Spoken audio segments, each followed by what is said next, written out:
Hi, in this video we are going to see how we can start and run the Spring Boot application in a developer profile and test profile also.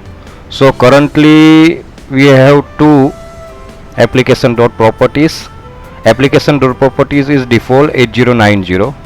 Now we start the application and check out here 8089, it is for default application.properties, it is default, and I want to run this application in different profile. So for that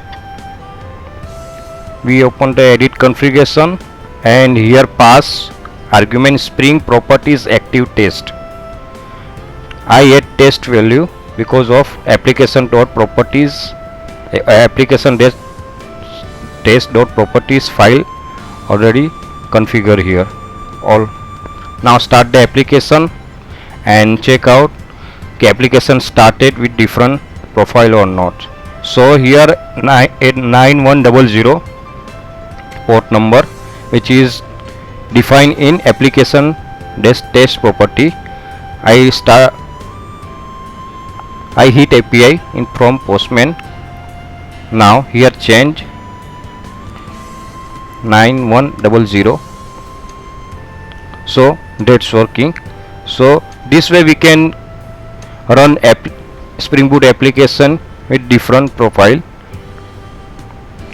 So suppose we have in Spring Boot application 5 profile: test, production, testing, and for support.